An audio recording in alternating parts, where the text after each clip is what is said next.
This is Christina Rodriguez, continuing our vertebrae dissection. So we have the cervical vertebrae. There are 7. The atlas, which is actually in the skull. What does this bone articulate from the superior aspect? It makes me able to turn my head back and forth and go up and down. That's what the atlas does.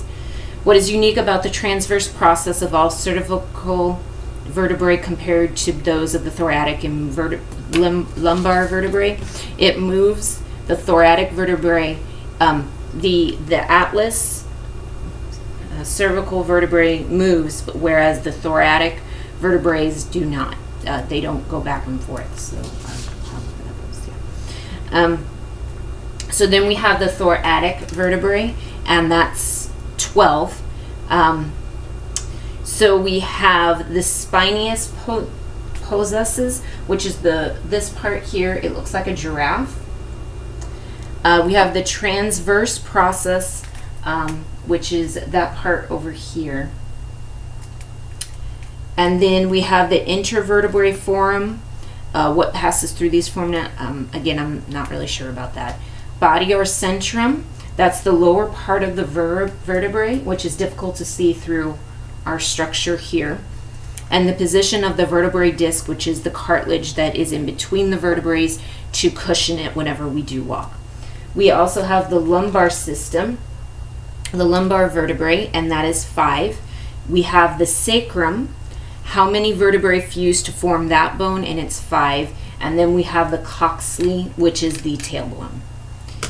Moving on to the sternum.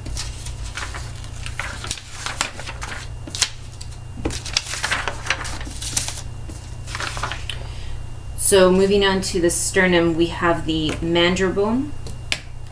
Let me turn this around here. So this is the sternum here. So we have the mandible here, we have the body here, and we have the xiphoid process here. Then we also have the jugular notch up here.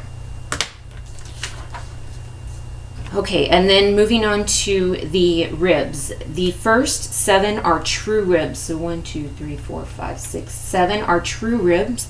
False ribs, which are the vertebrachondri ribs, are the vertebrae floating ribs, are 8 through 12.